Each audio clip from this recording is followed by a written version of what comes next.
Welcome to De-Escalation Series, Webinar 2, Communication Techniques. Today we'll be talking about forms of communication that may be used to de-escalate a situation. First, let's look at the components of communication. Non-verbal language is what our body says without speaking. For example, facial expressions. Paraverbal communication. This is how we say what we say. This is our tone and our volume. Silence is knowing when to say nothing. That can be needed in specific times of crisis. And verbal is, of course, the words we use. In our first webinar of this series, Recognizing the Potential for Conflict, we talked about our role in de-escalation. As you recall, our role is to use safe approaches in the management of disruptive, assaultive, or out-of-control behavior. We need to ensure that we react in an effective way to control the situation and support the person to prevent a crisis. It's important to recognize behaviors in ourselves and others, as it can proactively prevent a potential conflict situation. Recognizing the importance of our attitudes and using professionalism when we respond can make a difference in the outcome of a conversation. Let's examine this more closely. Communication can have a positive or a negative impact on a potentially violent situation. As healthcare providers, we need to be aware of how someone is speaking to us, as well as how we are projecting images back to people. Nonverbal. Nonverbal communication is the part of our communication that does not involve words. Are we giving positive or negative images? Do our facial expressions show that we are paying attention, or are we distracted, or showing that we're annoyed? Looking beyond ourselves, how are we interpreting the person's cues that we are interacting with? Are they reacting in a positive way, or are they stressed? Nonverbal also includes personal space. Your personal space is approximately 1.5 to 3 feet, about an arm's length. Personal space is a reflection of oneself, and respecting personal space is important when we interact with a variety of people from a different cultural background, because an invasion of personal space may be misinterpreted as a threat. When someone is demonstrating escalated behavior, it's extremely important to provide enough personal space so that they do not feel threatened and become more aggressive. Paraverbal. The vocal part of speech, paraverbal, is excluding the actual words one uses. This is your pitch, volume, and tone. It can be very important. You don't want to come across too loud or speak too softly. How we frame our words can make or break a crisis. This can be tricky and may take practice, as each person responds very individually. Ask anyone who has more than one child, and they'll tell you what worked for one does not work for the other, despite being raised by the same parents. This is why building a strong therapeutic nurse-patient relationship is so important. You soon learn to approach each person in the way that gains the best outcome. And verbal. Of course, the words we use are essential in de-escalation. We must choose words wisely that will not provoke a person in crisis. Words can trigger a variety of emotions in people. Choosing the right words to communicate and de-escalate a conflict takes skill and practice. We all had those after moments when we reflect to ourselves and have said, I wish I had said this or that. Self-reflection when dealing with a past conflict is necessary to develop your own communication skills. We can always learn and look at what worked and what did not work. This may help us as we move forward when dealing with other conflicts that we may be faced with in our role as healthcare providers.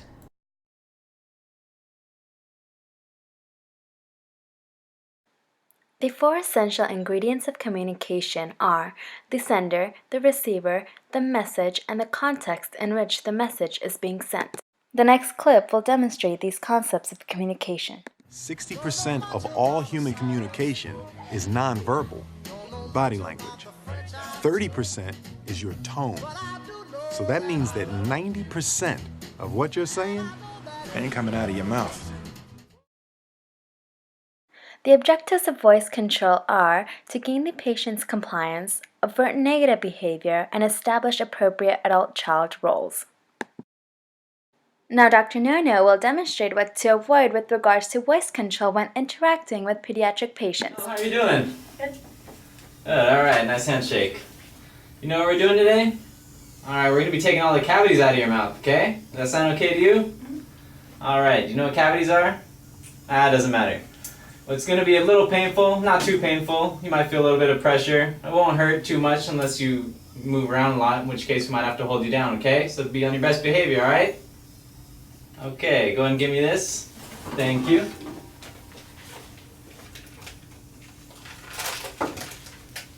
What's that noise? Alright, good. What is this? Give me that. Alright, this is why I have so many cavities. Now we can get started. Alright. Now here's what Janelle really heard him say. This is going to hurt and you're going to feel a lot of pain. Now let's look at a good example of voice control. Keep an eye out for the dentist's body language, tone of voice, facial expression, office setting, and dialogue. Hi, Janelle. How you doing? Hello. I like your pigtails there. Thank you. Want to hold on to Mr. Bear for me?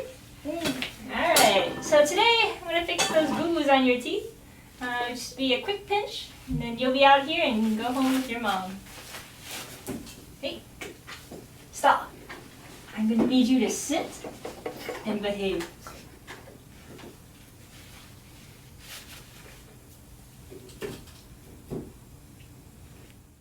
The objectives of nonverbal communication are to enhance the effectiveness of other communicative management techniques and to gain the patient's compliance.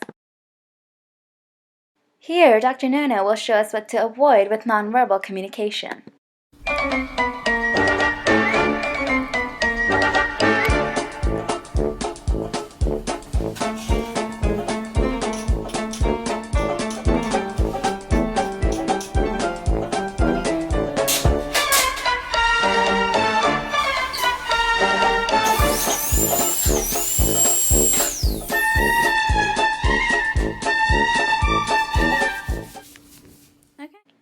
Here's a good example of Dr. Happy demonstrating nonverbal communication with a pediatric patient.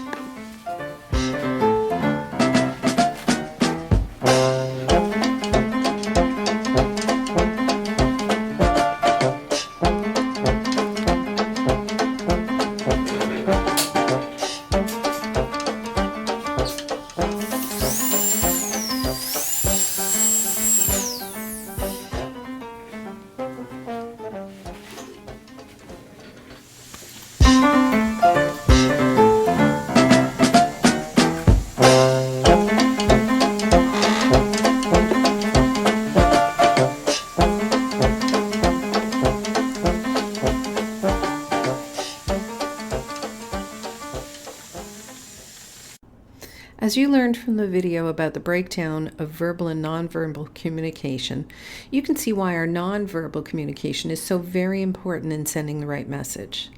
It's been said that our communication is influenced 60% by how we look, 30% by how we sound, and only 10% by what we say. Our gestures and our appearance are great tools to convey a message, but they can also mislead your listeners if used improperly. This can cause confusion and lead to conflict. When you're in a situation that has the potential for conflict, you need to be conscientious of how you are reacting to the other person's behavior so that you can prevent escalating the situation further. How we listen, look, and react can send a message that we care and that we are attentively listening. Don't forget that actions speak louder than words. What are you saying without words? Body posture and motions. It's important to display good body posture as this demonstrates you're paying attention. Sitting or standing with a straight back and not slouching reassures the person in crisis that you're engaged in what they're saying. When communicating with a person who is already upset, be aware of your facial expression. Do not roll your eyes or show fear because it may further escalate the situation. Along with body language, our facial expressions are key to what the other person perceives. Wrapping your fingers on a table or tapping your foot on the floor are gestures that demonstrate you're disinterested. This can result in the person becoming more agitated and the situation worsening. The goal is to demonstrate attentiveness to their concerns so that they feel safe and remain calm. What does your appearance tell the other person? Your appearance projects an image, either positive or negative. Small things like placing your hands on your hips or crossing your arms can be perceived as negative and may escalate the situation. What your appearance needs to project is trust and safety to help diffuse. Making eye contact with the upset individual ensures they're being listened to. The person's feelings are very real and they want to be heard. Showing you're paying attention demonstrates attentiveness and demonstrates trust to help diffuse the situation. Always take into account a person's cultural differences, showing respect to their beliefs and so that they feel that they are in a safe environment. So let's reflect on the nonverbal messages that you are sending. For example, you're worried about your sick child at home and you're distracted by this thought when an upset patient starts talking to you. Your nonverbal appearance is misinterpreted by this person that you are disinterested in their concern, which escalates this person's behavior. Our nonverbal behavior is very much like sending the wrong message, and this happens all the time. This is one of the very reasons emojis have been utilized in the text world, so that we're able to add the emotion to what we are saying, and the person on the other end does not get the wrong idea. For example, if you've ever left the cap lock key on when sending a text to another person, they may think you're yelling at them. However, if you have a happy face at the end of your message, the tone changes and they'll see the point that you were trying to convey. Our emotions need to be put in context, both in writing and when we are being verbal. What our body language says is often louder than the message itself. Before we discuss the words we use, sometimes we need to consider that silence is necessary. Silence provides you with the time to really listen to what the other person is saying. If you are listening only to respond, then you are not likely to get the full message. Also, being silent can create a trusting dialogue for one that is in crisis by allowing them to express and verbalize their feelings. Also, your silence can provide you with time to use your own personal coping strategies and reflection, not to become emotionally involved or to take what is being said to you personally. This is when our EI, our emotional intelligence, as mentioned in Webinar 1, comes into play. When a conflict presents itself, it's important to hold your own thoughts and to gather as much information as possible to be able to respond appropriately. In taking this time, it can help you to reach a resolution faster. For example, if our patient is feeling anxious and crying about an upcoming procedure, we may learn that it is not so much the procedure that's upsetting them, but it's that they're going to be alone when it takes place. If we only receive part of the message, then we might think they're just afraid of the medical procedure, but in fact, it's that they want to have somebody with them. Being silent and allowing them to verbalize their distress, we can then come to the resolution and arrange for someone to be with them. Only when we have all the information are we able to understand the needs of the person in crisis. Verbal communication is the exchanging of words. Words can be triggers for someone in crisis. They can also start a crisis if we're not thoughtful in what we say. For example, we've all known a professional that has called a patient sweetie or honey. Firstly, this is not appropriate, and not only that, it may cause anger in a patient. They may only have ever been called this by a significant other or a spouse, and hearing someone else other than that person use this familiar term can be most upsetting. Words can hurt and escalate feelings. Building a therapeutic relationship, if possible, prior to a conflict, can help you in that you may be able to know then what words can set the person off. Words can be critical when approaching someone in crisis. Saying the wrong word can be like adding fuel to the flame. In the heat of the moment, the message you're trying to send gets lost with one wrong word. Let's look at this next video as it sets the stage for thinking about the words we use and how we use them. It's absolutely amazing how easy it is to sabotage any intervention simply by using the wrong words. Wrong words are those that label, judge, blame, exaggerate, or unintentionally send a negative message. It's also important to avoid digging back into the past. Instead, focus on what could be done differently going forward. This is a lot more constructive than focusing on what the other person did wrong. Finally, never ever utter the word conflict during a dispute. While it's okay to write about conflict, this word should never be said out loud. That's because the word conflict implies strife and even bloodshed. Instead of telling someone, "I think you and I have a conflict," try the far milder, "It looks like we have differing opinions." Ultimately, the language you choose can either escalate tensions or calm things down. These words can place demands on a person in crisis, increasing their anxiety. For example, you have a patient that's due to have their shower, and you have limited time for this task. Should you approach the patient while they're reading their favorite book and state, "You must take a shower now"? This could sound like you're ordering them, and they may become upset. At the same time, if you tell someone, "You cannot visit your mother after 8 p.m., visiting hours are over," this can again lead to an argument and an escalated conflict. As humans, we do not like to be told what to do and how to do it. Even though at certain times we need direction, there's a better approach and set of words that we can use to support good communication without causing upset. By looking at starting a conversation with these words, you will help support good communication when dealing with and avoiding conflict. If we go back to the example of letting the patient know it's time for their shower, and we approach them now with, "Perhaps it's a good time for your shower," it provides them with a suggestion, and they may come to the conclusion that it is in fact a good time to take a shower independently. Making the patient feel like they've made the decision on their own will not only avoid conflict, but make the task that much easier. If we look at another example where the family is visiting the patient after hours, we might say, "I think it's past visiting hours, maybe a few minutes more, and then how about coming in tomorrow?" This may avoid a conflict if we're being assertive with these words, but not abrasive, as in the previous message. Keep in mind these approaches are tools and work with other forms of communications. Our nonverbal and paraverbal skills support these tools and can make your job easier as a healthcare provider when communicating not only in your work life, but in your personal interaction with loved ones as well. Did you notice the use of verbal and nonverbal messages in this video? The care provider speaks in a calm manner and is sitting at eye level. Did you notice how he diffused the situation early by the use of good verbal skills? When a person's behavior is escalating, it's important to remember that the behavior may not be directly related to you, but about the situation.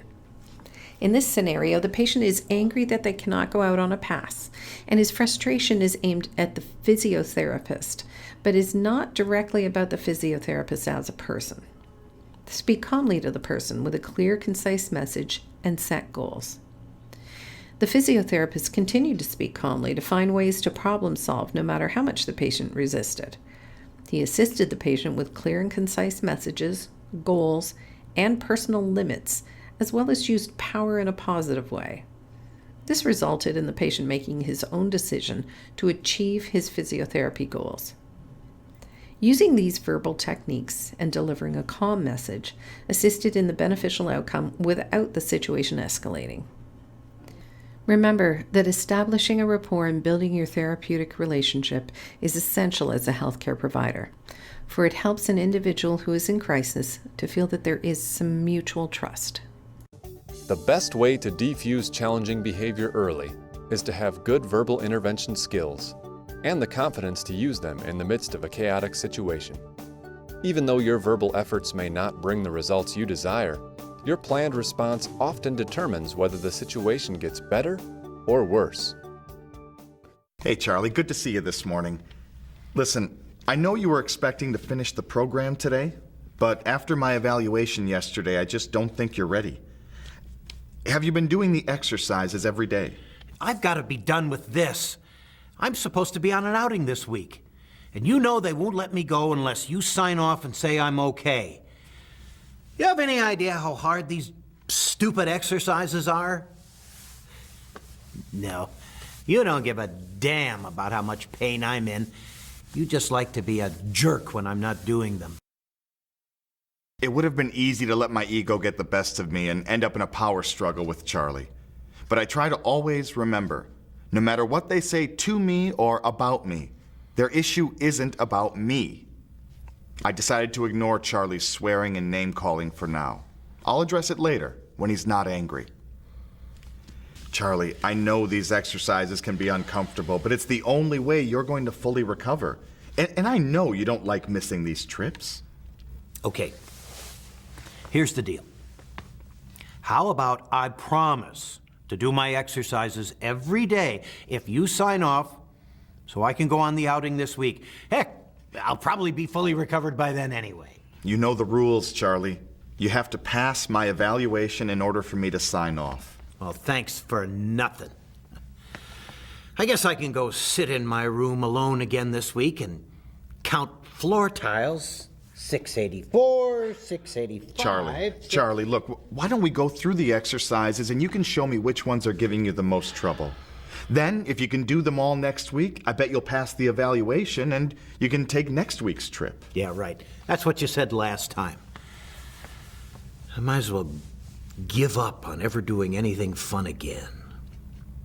Well, look, there's no doubt about it, Charlie. It's going to take a lot of work. But if you don't do the exercises so you're stronger, I can't give you the okay to take these trips. And I know how much you look forward to them. Yeah, I do have other things to do besides these stupid exercises. Well, the choice is yours, Charlie. No one's going to force you. At this point, I tried to use personal limits to influence his choice. But only Charlie can decide if he's going to make his exercises a priority. I also tried to use power in a positive way by making it very clear that he's the one making the decision. Well, we are supposed to go to the ball game next week. I'd hate to miss that. Well, then maybe it's time to make these exercises a priority.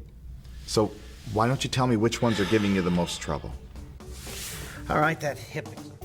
Learn more about CPI's DVD training program, How to Excel at Verbal Intervention, featuring helpful tips on organizing intervention strategies and ensuring safety during crisis situations.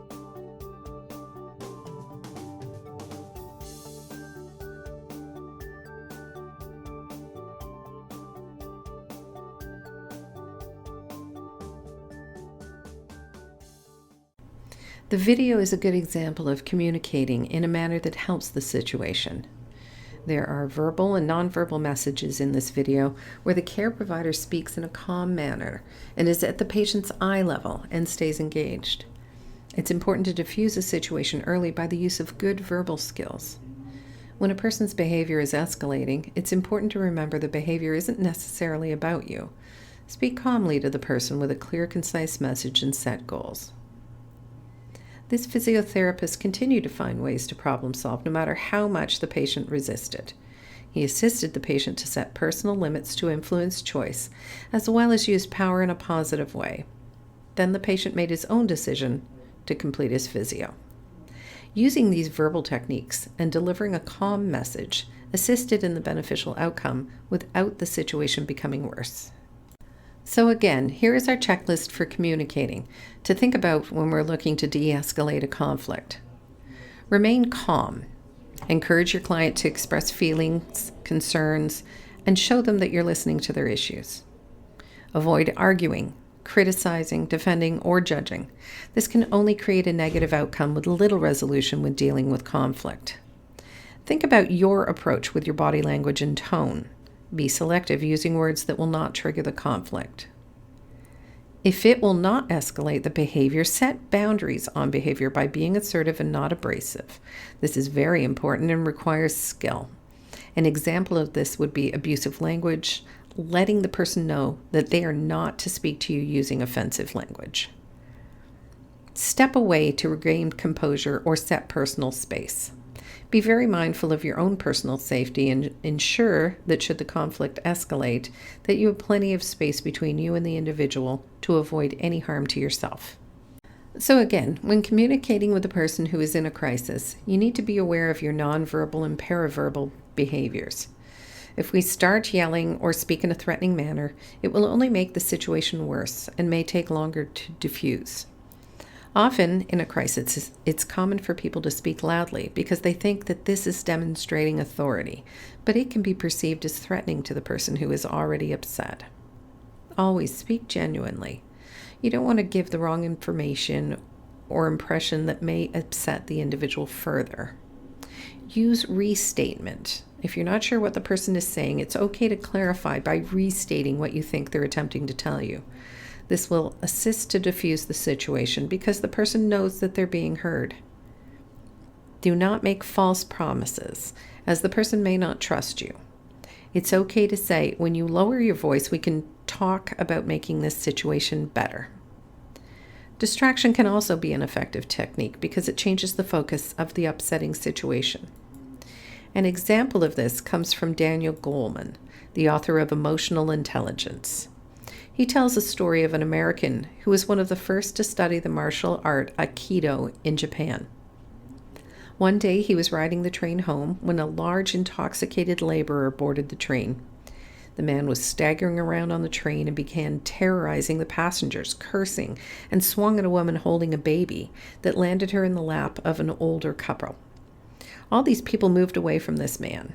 His behavior further escalated, and it was then that the American attempted to intervene before someone was seriously hurt. He remembered what he was taught in his martial arts training on how to resolve conflict and not dominating through fighting. However, it was at that moment an older Japanese man yelled, "Hey!" This surprised the laborer, and the older man smiled at him and called him over. The older man engaged the man in conversation by asking what he was drinking. When the laborer replied, "Sake," the laborer proceeded to tell him he liked to drink sake and that him and his wife warm it up every night and have a drink in the garden. He continued to talk about persimmon trees in the garden, and then the laborer's face softened. He also unclenched his fists, and he started to tell him that he too loved persimmons. The old man had said yes, and then said, "I'm sure you have a wonderful wife." The laborer said no, that his wife had died, and he began to sob. He spoke of losing his wife, his home, and his job, and that he was ashamed of himself. When the American reached his sob, he overheard the old man invite the laborer to join him and tell him all about it. The older man had distracted the drunken laborer, who really wasn't angry at the other passengers, but just at his own situation. I once heard someone say, "Everyone is fighting a battle you know nothing about." I think this story is an example of this. In today's webinar, we learned that communicating isn't just the words we use, but it's how we say what we are saying and the body language we use to demonstrate. Also, how important your words are and what words could escalate a conflict. The videos provided great examples of effective communication strategies to diffuse a crisis situation. Being aware of how we present ourselves to others and being conscious of our facial expressions, posture, tone, and words are tools to de-escalate a potentially violent person. We need to remain calm and truthful to gain the trust of the person in crisis. We hope that the material will be helpful in your practice when dealing with conflict and provide the best outcomes for your patients and their families.